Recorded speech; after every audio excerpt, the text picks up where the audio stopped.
salaamaaleykum chers internautes yu Milcrea TV ñu leen di nuyu bu baax a baax di leen dalalaat ci seen émission 65% de jeunes 65% de jeunes di émission qui fait la promotion de la jeunesse la promotion de la vie associative mais aussi la promotion des jeunes leaders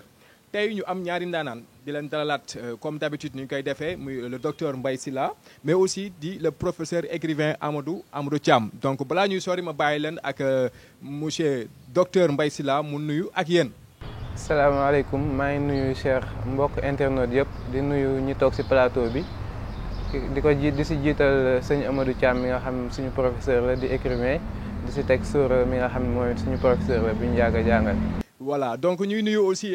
professeur écrivain monsieur Thiam. waaw ñu ngi leen di nuyu bu baax Soura di nuyu aussi docteur Mbaye Sylla di nuyu ñiy seetaan ñëpp di am mbégte aussi di teew ci jotaay yu nga xam ne jotaayu xam-xam la jotaay yu fàttalante ak jotaay yeetante. ñu ngi ciy bég loolu vraiment di ñaan waxtaanu doon waxtaanu njariñ ci ñu koy teewlu ñëpp. alors tey boo leen gisee jotaay bi mu toogee nii parce que dañu war a waxtaanee lu am solo donc la jeunesse qui s'exprime la jeunesse qui va s'exprimer aujourd'hui va parler dina waxtaan tey ci coronavirus bi parce que moom moo nekk li nga xamante ni vraiment moom moo xew ci jamono xew tamit fii ci suñu réew di Sénégal mais balaa ñu ciy ñëw comme d'habitude ñu ngi koy defee ñu bàyyi docteur Mbaye Sylla parce que moom dafa am benn entité bu am solo bu mu jiite comme ni nga ko waxee 65% de jeunes c'est l'émission qui fait aussi la vie associative seen association bi Mbaye moo tudd PAM yaakaar naa Pikine assistance médicale alors est-ce que mën nga ñëw tuuti ci lan moo waral Pikine assistance médicale. waaw bañ la nuyoo ba pare ñu ngi dellu siwaat ci sa laaj bi Pikine assistance médicale association la boo xam ni daa regrouper ay jeunes étudiants yoo xam ni ñu ngi yëngu ci wàllu santé lu ci mel ni des jeunes médecins pharmaciens dentistes infirmiers sages-femmes d'État ak ñeneen ñi nga xam ni sax yënguñu ci santé mais li ñuy def ñu yëg nañ ci seen bopp. association bi nag bañ ko taxawalee léegi mu mat 2 ans jàpp 3 ans waaw def nañ ay activités nag yu bari yoo xam ni bëri na lool yoo xam ne jaar na fi ci ay activités yu am solo yoo xam ne amal na solo askan wi lool te ñu bëri rafetlu nañ ko te bëgg nañ gën koo continuer ci askan. ngeen taxawal Pikine assistance médicale mu nekk ay médecins comme ni nga ko waxee ay sages-femmes mais ay infirmières yoo xamante ni ñoo ngi ci biir dëkk Pikine bokk ci mais ñoo xamante ni tamit yënguñu ci wàllu médecine mais bokk ci biir pour ban objectif la moo tax ngeen taxawal ko da ngeen jékki-jékki rek mu neex leen ngeen taxawal ko dafa am loo leen ci jublu. waaw association bi lu tax ñu taxawal ko maanaam ñun dañoo xam ne ñun ay jeunes lañ dëkk fii ci gox bi di Pikine waaw ñu gis ni nag. képp koo xam ne dëkk nga fi war nga fee bay sa waar ndax ñun ay jeunes lañ état moo yàgg a def ci ñun ba léegi defalaguñ dara état bañ juddoo ba léegi ñu ngi participer suñu formation diñu fayal ñuy jàng di fay suñuy professeur xam nga lépp ñu koy def ba tey yàlla dimbali ñun ñu dem ba yëngu ci wàllu santé kon nag war na ñu delloo njëkkal loolu askan wi te loolu état bu koy def askan wi ñoo ko def daanaka ndax askan wi mooy état ndax ñoo fi teg état. te ñooy fay ay impôts yi nga xam ne ñoom loolu la état bi di jël pour di ñu ci fayal suñu jàng di ñu ci fayal suñu formation kon bu ñu demee ba nga xam ne yàlla dimbali ñu am foo xam ne toll nañ fa ci wàllu xam-xam loo xam ne war nañ see mën a jëriñ askan wi kon dañoo war a delloo njukkal askan bi loolu noonu ñoo xam ne yàgg nañ ko def ci ñun moo tax loolu ba idée boobu ñëwee ci ñun ñu ni nag comme booy fay bor bi li nga am ngay fayee bor bi mooy li ñu jot a am ku néew ci xam-xam ñun nañ booloo ñu fexe nan lañuy xamalee nit ñi seen wér-gu-yaram xamal leen nan la ñuy moytoo yenn feebar yi sensibiliser leen ci yenn yi ba pare lu ñu am ñu bokk ak ñoom. d'accord loolu am na solo mu nekk un jeune docteur mu nekk toujours étudiant 6e année voilà mais gis nga commencé exercer di def ak ay moromam liggéey bu am solo aussi ci cadre boobu na mais lan ngeen jàpp ni ba ngeen commencé ak léegi def ngeen ko ci wàllu réalisation loo xamante ni vraiment tey jii am na solo trop ci askan bi. ñun nag jot nañ fee def ay journée yoo xam ni journée yu am solo la yoo xam ne askan wi rafetlu nañ ko bu baax a baax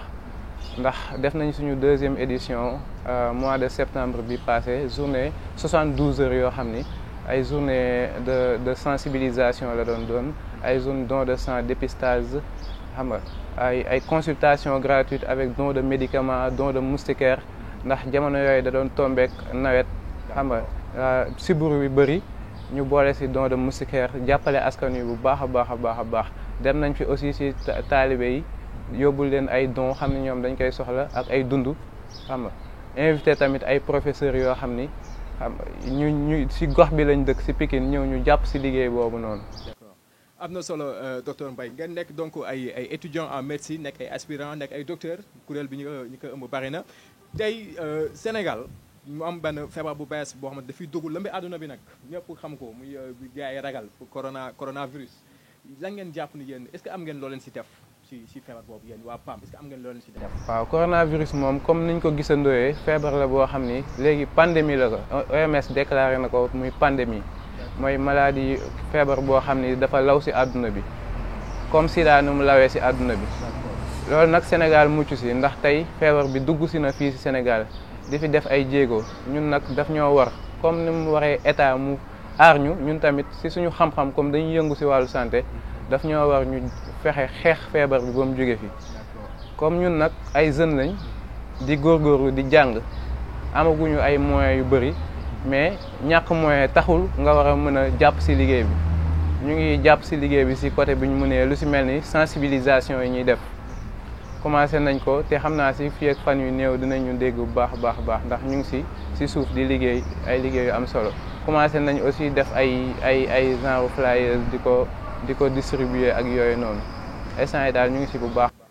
jàpp si sensibilisation bi ñi xam lan mooy feebar boobu mu nekk feebar boo xamante ni professeur Amadou Thiam feebar boo xamante ni comme ni nga ko waxee endémie c'est endémique endémie la mooy loo xamante ni law na si àdduna bi ba vraiment fi mu toll nii kenn mënatu si mucc ku ne mën nga ko laalee ba tax na tey lu tax nga toog fii di professeur Amadou Thiam day jàngale en même temps mais aussi écrivain la feebar boobu tey Macky Sall mu jël si ay mesures yu am solo comme beaucoup de présidents de la République yoo xam ne ñoo ngi si mën jël si ay mesures yu am solo yow nan nga gisee feebar boobu noonu biir Sénégal tey jii nan nga gisee situation feebar boobu biir Sénégal ba pare balaa ñuy ñëw si mesures yi nga xamante ni Macky Sall jël na ko. waaw xanaa ni ko ñu bari gisee ndax ñu ci bari dañoo def njàngat réew yi nga xam ne ñoo ñu ëpp doole nga xam ne bi mu fa duggee dañuy compter morts yi par milliers ñuy wax ne Italie ay gën a ci 6000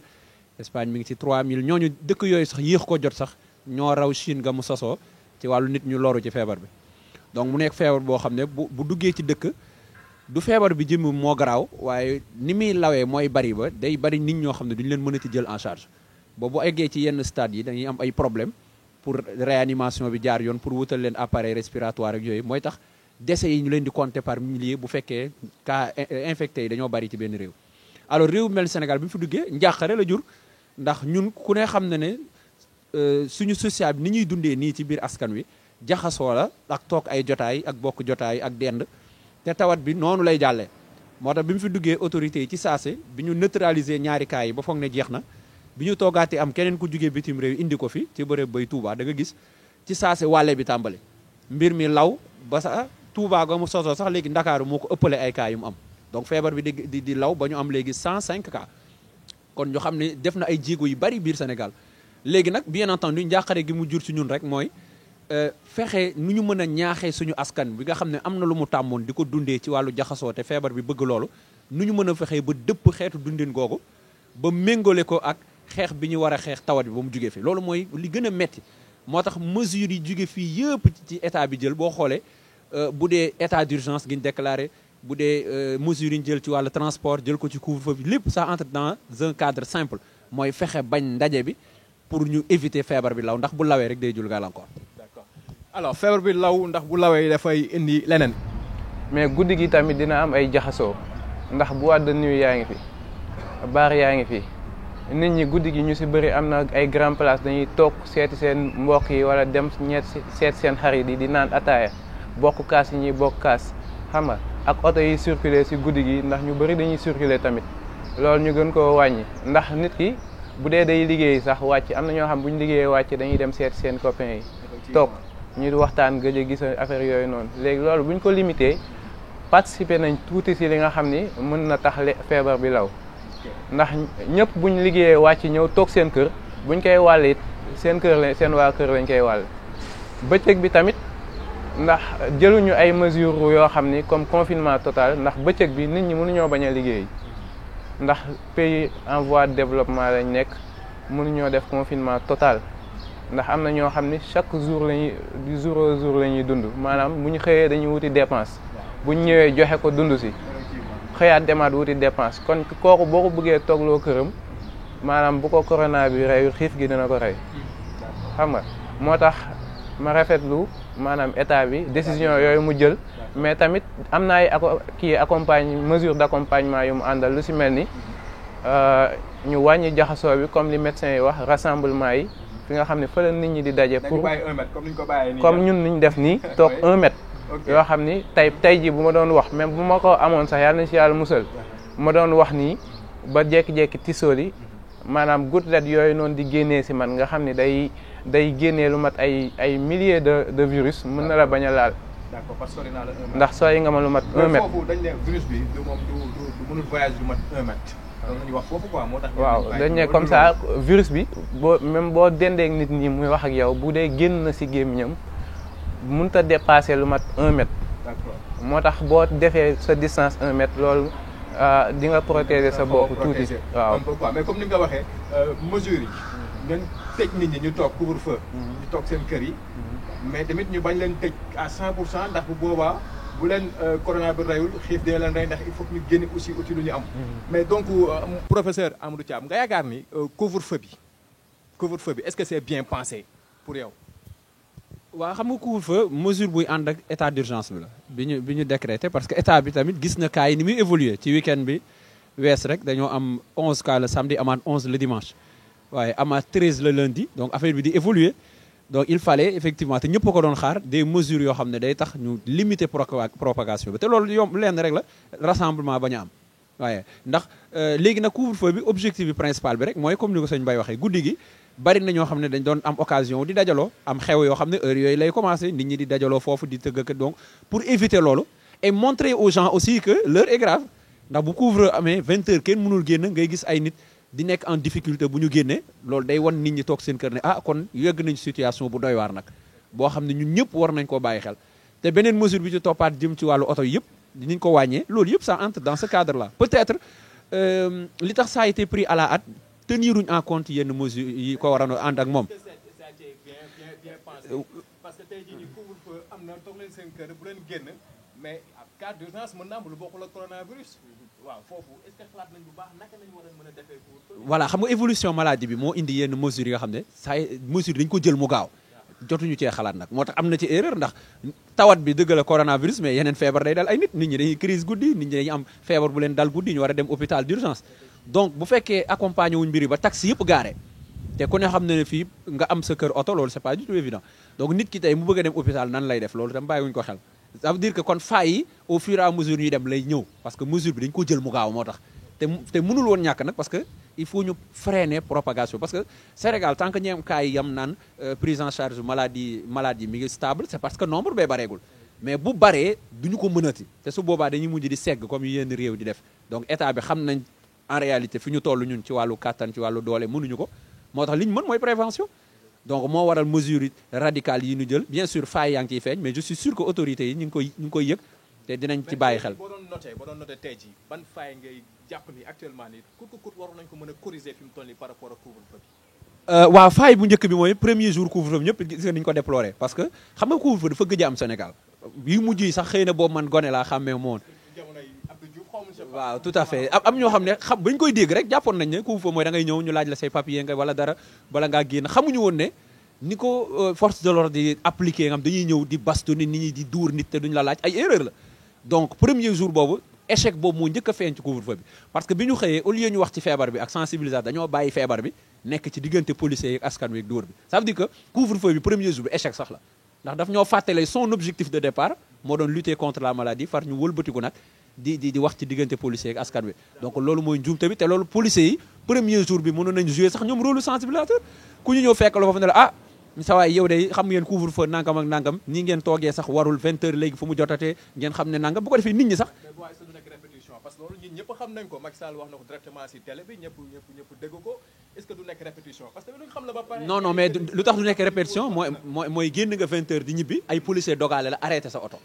ba pare wax ak yow yuuxul ak ni ñu baree nga xam ne ah lii caaxaanatuñ te am na ñuñ dóor ba après di nga ko gis yow mais fekk ay nit ñu ne ci super di ñibbi peut-être gàllankoor yoon tax mënuñoo ñëw nga dugal sa liif ci biir di leen dóor loolu pour man erreur bu rëy la donc foofu communication bi dafa échoué de la part des forces de l'ordre d'ailleurs pour wane ko sax bi ñu xëyee dañoo def communiqué di wane ne ñoom ni seen yenn éléments yi doxalee mbir mi dañ ne ce sont des réactions excessives la ñu wax te loolu digle wuñ ko ba pare nañ ay sanctions yu 10 teg nañ leen ko donc ñoom xam nañ ne sax loolu du woon rôle bi donc ça veut dire que couvre-feu il faut toujours mu bañ a nekk benn mbir muy installé benn psychose ñu fàtte feebar ba ne fa diggante policiers yi di caméra mbedd yeeg police loolu daf ñuy détourner de l'objectif nañ xam ne le couvre-feu c'est pour nous préparer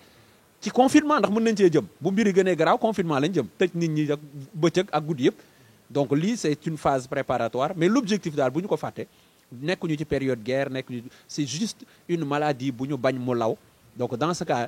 ñu bañ déplacé pour wàlle bi bari ñu bari ay cas tëj nit ñi seen i kër loolu mooy objectif de départ loolu bu ñu ko fàtte. d'accord mais monsieur docteur Mbaye dafa mel ni dafa tiital nit ñi loolu noonu le fait que ñu jékki-jékki président jël ay mesures tëj nit ñi seen kër bu leen génnati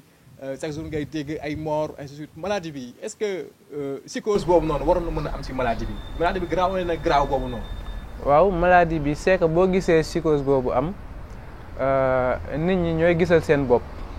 ndax gis nañ ñëpp dañuy seetaan télévision yi yor connexion di connecté di gis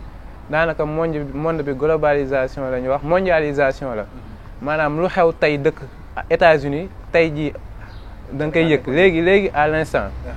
nit ñi ñooy gisal seen bopp gis ni feebar bi depuis décembre mu ngi woon Chine di évoluer di dox ndax virus bi du yóbbu boppam nit moo koy ramasser yóbbaale ko am ko mun ko wàll ñeneen. tiit bi war na tiit feebar bi est-ce que lu war na. waaw tiit bi bu fekkee tiit bi mën na dimbali nit ki ba nga xam ne mu gën a mën a moytu feebar bi tiit boobu dina am njëriñ bu fekkee nag nit ki bu tiitul liñ koy wax du ko respecté kon tiit gi day gën ci moom. bu fekkee nit ki tamit bu fekkee bu tiitul mën na bañ a tiit ba pare respecté mesures yi kon buñ ko expliquer bu baax a baax. kon loolu mooy gën mais bu fekkee nag. comme ni ñu koy waxee rek moom jarul tiit waaw parce que lu tax ñu bëri ñu ngi soulever di wax thèse boobu ndax naan sénégalais foog nga tiital ko ndax dañoo gis ni depuis lors gars yi ñu ngi répéter la même chose restez chez vous médecins yi joxe ay kii yu am solo digle yu am solo yoo xam ne nit ñi buñ buggee mucc ci feebar bi nii ak nii ak nii la ñuy def dee leen raxas seen loxo ba mu set chaque 20 minutes bu nañu moytu nuyoo bi xam nga nañuy moytu kaasu café yi ñuy bokk comme niñ ko daan defee xam nga nañuy moytu saafonte bi nañuy moytu rassemblement yi mais da nga daan dégg au début te feebar bi dugg na fi sax ñu naan feebar bi dugg fi feebar bi nag nga gis ay gars yu bëri di génn di def ay vidéo di dugal ci internet bi ba ministre bi mujj porter plainte contre ñooñu ba am ñu ci jot a yóbbu entendre leen ba ñu génnee weddiwaat lañu waxoon loolu moo tax te ñooñu dafa am ñoo xam ne ñu ngi wax ci internet te nit ñi ñu ngi leen di déglu bu ñu waxee day am nu muy def daa am ñoo xam ni dañuy gëm looloo tax maanaam mesures yi xaw a yeex ci nit ñi te loolu bu ñu ko seetaanee rek feebar bi moom du xaar day law gu gaaw ndax gis nañ dëkk yi nga xam ne ñooñu gën a xaw a fonk yenn distance yi ak yenn moytu yi te ñoom feebar bi dafa law ba mu gaaw lool. médecins yi waxtaan nañ ak nit ñi. léegi dafa des nag vétérinaire yi waxtaan ak ñeneen nit ñi yeneen façon nit yi mais ñooy ñaar professeur Thiam loolu comportement Sénégal boobu ñu am par rapport ak feebar ni ñu koy jëlee ni ñu koy doxalee. waaw c'est que xam nga du médecin yi rek effectivement te ni nga organiser sa jotaay wane na ko ne comprendre nga ne médecin yi dañu am benn rôle mooy ñoom côté faj bi côté mais c'est prévention bi fi mu ñun ñëpp ci war a jàpp ndax ñoom lu ñu wax te ñun nit ñu continuer di dundee ni ñu daan dundee day law mais ma ni njàngat bu rëy bi ma ci am rek mooy feebar bi prétexte la war a doon pour ñu tàggatuwaat suñu askan ndax lu bari ci li ñuy woote nii waroon na nekk lu évident bu fekkoon sa askan tàmmal nga ko yar ak respecté yenn mbir yi nga xam ne ci lu basique la ci yeneen dëkk yi xam nga tey nee naa nit di ko tooñ ne ko naan kaasu café sànni ko moo gën a yomb dem def ko ci mbalit moo gën a yomb fuuf wut gel di def say loxoog yooyu noonu te bee sax mënuñu fexe ñu bàyyi ko waaye te mi ngi fi woon lu yàgg te lu fekk état bi jël ay mesures ci surcharge yeeg ça veut dire que ñoom xamoon nañ sax les vrais problèmes des Sénégalais au quotidien mais mosuñu cee jël mesure ça veut dire voilà dañu bàyyi ba tawat bi ñëw ñu bëgg transformer Sénégalais yi ñu nekk beneen xeetu nit moo tax mu affaire bu compliqué voilà moo tax mu difficile ba ñu rendre nga gis ko ne naan Sénégalais dafa doy man gisuma ne noonu lañ mel c'est-à-dire peuple bi moo tàmm benn façon dundin boo xam ne feebar bi da koo feeñal léegi nag ça doit faire réfléchir les autorités bu feebar bi weesoo mais nu ñu mën a def ba tàggat nit ñi ci yoon ci loo xam ne ñu xam seen diggante ak seen république lan moo leen ci war ba pare di ko dund sanction yi di wëy ba pare ña ca kaw sax ci boppam di ko dund ndax loolu mooy yombal lu bari mais li tax mbir yi jafe dëgg-dëgg loolu moo ko waral mooy sénégalais rapport bi mu am ak état bi gis nga état di jël ay mesures sax ñu dégg ko télé jàpp ne sax loolu bon du dara dañuy wax nii rek parce que tere nañ fi yelwaan xale di yelwaan tere nañ fi plastique yi gars yi ñu ngi utiliser plastique tere nañ fi tox ci lieu public gars yi di tox ci lieu public donc ça finalement que toutes les mesures yi ñuy jël am benn njariñ waaw ça veut dire que état bi dafa am benn réflexion bu large bu mu war a def par rapport ak peuple am jëlee ko A yóbbu ko Z loolu liggéey bu yaatu la même bu pandémie bi weesoo bu fekkee nag liggéeyuñ ci yaakaar naa bu weesoo ñu dellu ci li ñu newoon ce serait un échec parce qu'on a eu une occasion quand même de rectifier le tir sénégalais yi aussi ñu bàyyi xel li ñu leen di wax ñoom it te xam ne ki lay wax moom moo il est mieux protégé que yow muy président bi ci boppam moom mën na wax ne 95% moom amu ko ci risque pour am maladie bi comparé ak yow donc buy wax yow yaa tax donc ça veut dire que yow mi tax ñuy wax nag na nga ci bàyyi xel bàyyi loo ko xel sa waa kër ñu jëlee fii lii ndax vraiment taxawal na lépp luy activité te lu ñuy gën a dem père de famille di ko gën a yëg ñun ñii ñu koy gën a yëg école bi taxaw na njënd ak njaay bi normalatul benn avion duggatul léegi ci réew mi dara jaaratul yoon donc ku nekk war na góorgóorlu loolu teel fee jóg ñu mën a delluwaat à la normale dëgg-dëgg. à la normale donc l'indiscipline ak l'incivisme des Sénégalais tax tey feebar bi ñu ne woon bu ñu moytuwul tuuti rek dina law si dëkk bi ba à la daw mi ba nga xamante ni kenn du ko mën a téyeeti alors loolu docteur Mbaye ban message nga am tey pour wax ak sénégalais yi naka nañ mën a def ba contenir feebar bi ba mu yem rek si. te réew buñ ne réew ay xale baax nañ si waaye ay mag baax nañ si xam nga te ku si nekk am nga njaboot am ngay papa am nga doom xam nga feebar bi nag te ñoom la gën a yab te ñoom la gën a gaaw a kii kon kenn ku si ne da ngaa war a nekk sa responsable bopp xam nga xam ne lii sa combat wu bopp la ndax yow bu fekkoon du yow kase bu fekkee yow da nga ne ñime naa feebar bi garaawul man bu ma dalee mais feebar bi bu la dalee du yow kese lay concerné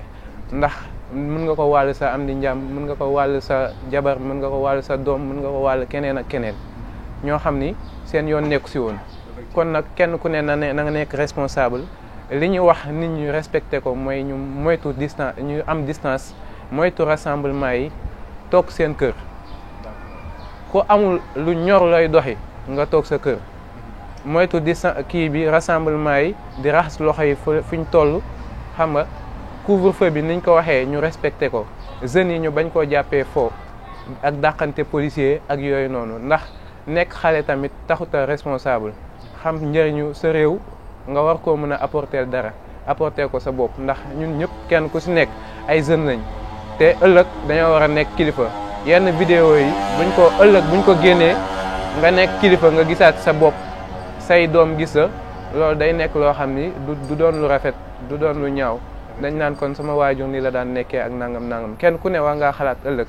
te bañ a jàppee mbir yi ay fo responsable ndax loolu rek moo ñu génnee feebar bi ak ñaan ndax lii suñu borom moo fi indi waaye tamit sababu doomu aadama la kon boog nañ respecté loolu jeunes yi ñu xam ne ñoo si mën a jàpp pour feebar bi mën fee jógee te liñ ci mën a jàppee yomb na lool virus bi du mu yóbbu boppam nit ñi ñoo koy wàllante ñoo koy jël di ko déplacer di ko yóbbu kon bu ñu respecté li ñu leen wax ñi ko jot a am ñooñ ñoo koy am duñ ko wàll kenn bu ko defee ñooñ ñu jël leen faj leen ñaan yàlla mu jëlee feebar bi. voilà donc am na solo sëñ Mbaye fi nga terminé noonu léegi am nañu def tamit ay ñaan mais ñaan yi tamit ñoo ngi fi parce que professeur Thiam gis nañ ni les hommes religieux tamit suñu sëriñ yu baax yi macha allah joxe nañu ay ñaan xam nga nit ñi tamit à chaque instant ñoo ngi delluwaat si suñu borom parce que boo demee ba jaaxle naan yàlla baax na alors côté spirituel u feebar bi donc nan nga koy jàngatee yow. waaw xam nga feebar dafa am double angle bu ñu koy analyser bi ci njëkk moom lañ doon waxtaan li mooy angle scientifique angle médical bi mooy ñu wax ne lii moo koy indi virus la boo defee nii lay amee mais am na koo xam ne ci côté diine nga xam ne moom lu am rek day jàpp ne lu yàlla wàccee la muy ndogal wala muy natt kooku dañ koy nangul position am ndax côté foi am lay waxee ak côté ngëm te ñooñu it yëg nañ seen bopp ñoom ci ne nit ñi li ñuy def te yàlla daf koy day wax ne lu bari ci li yàlla di wàccee ci nit ñi ñoom ñoo ko jëf ci seeni loxo waaw c'est-à-dire nit ki génnul ci ndogal yi ko yàlla di teg day mel ni ndogal yi ay conséquences su acte nit ñi la waaw kay waaw lay sa loxo lay nàcc day mel ni ñun loolu la ñu gis li sëñ Touba di wax ne kuy teggi yoon doo tàggoog fii fan la dafay mel ni virus bi ci fii fan la bi la ndax teggi yoon bee ko waral waaw mu ngoog léegi ñoom moo tax ni ñu ko analyser mooy nañu tuubaat delluwaat ci yàlla ñaan ndax ñoom angle boobu la ñuy gisee mbir mi bu ñu ñaanee yàlla teggi balaa bi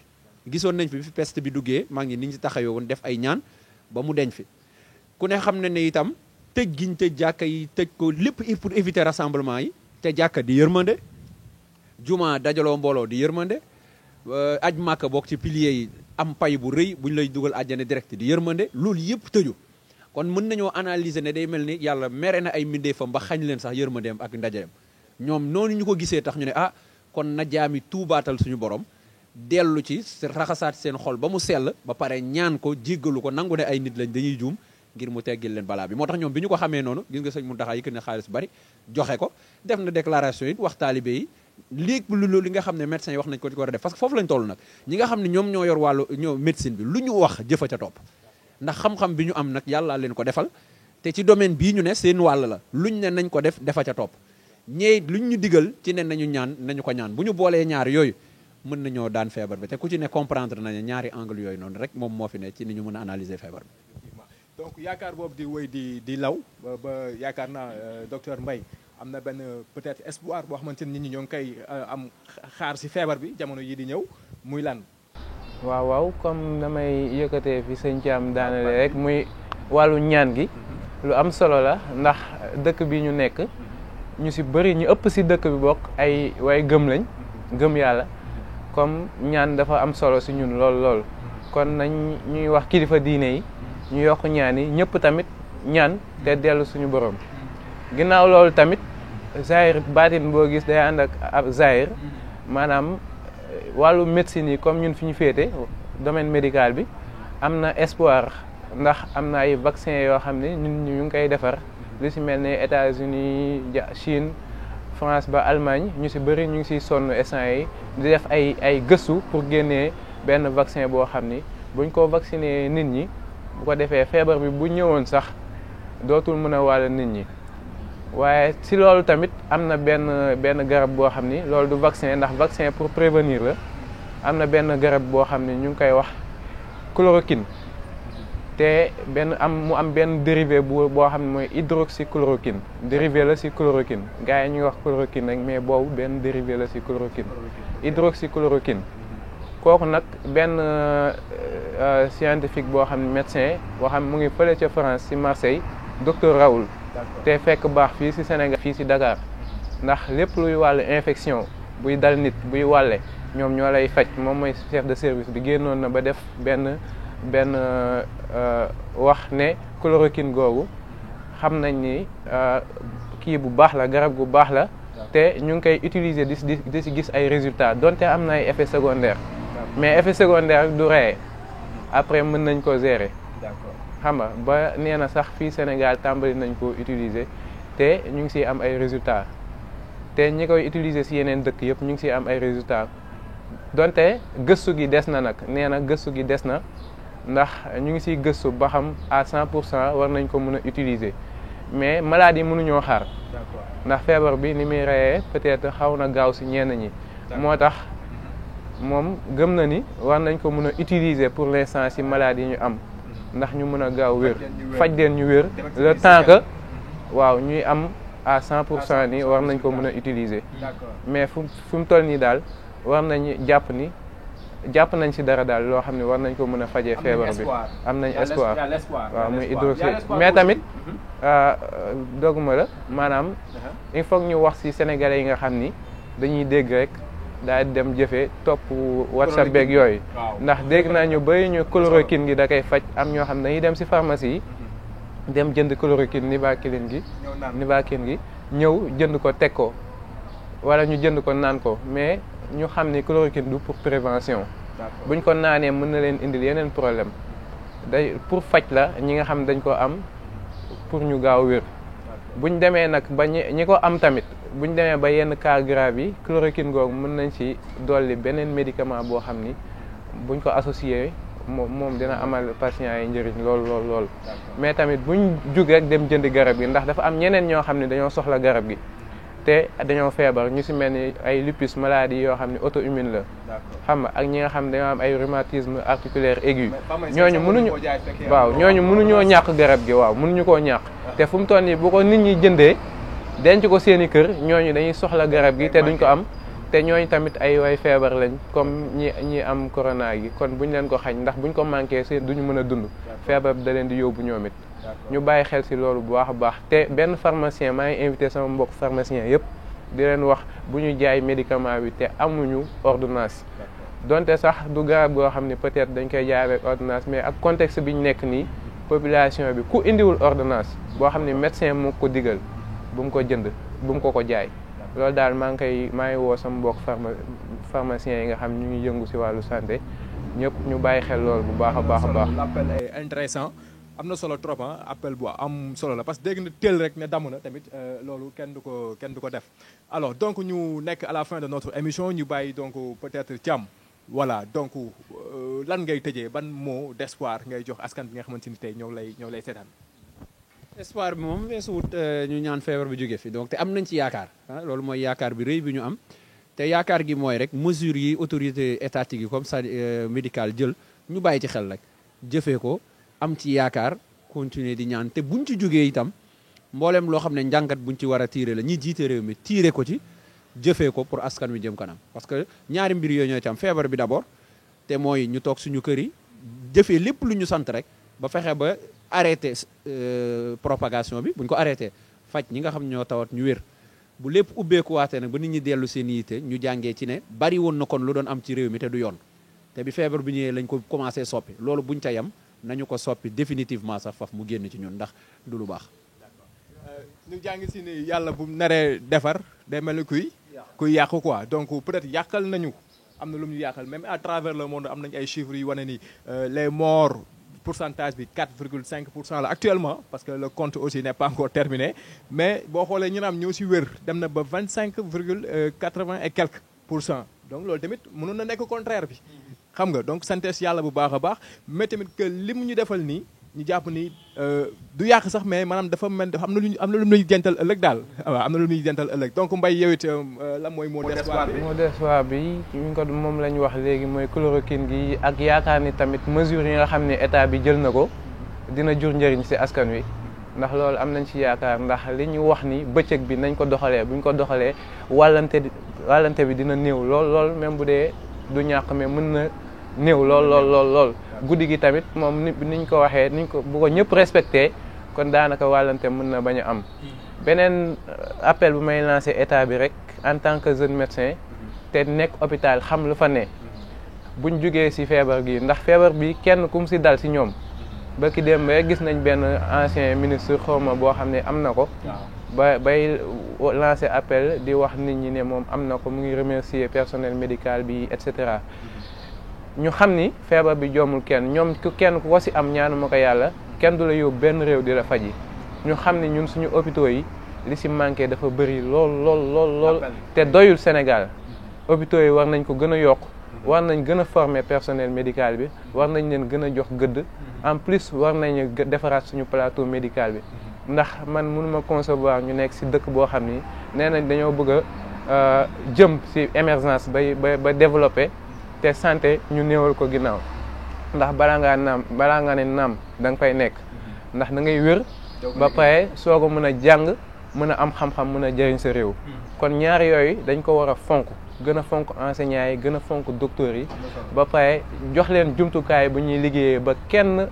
du fi am feebar di jóge fii di faju ci beneen réew ndax ñi yóbbul beneen réew bu ñuy yóbbul nit di ko faj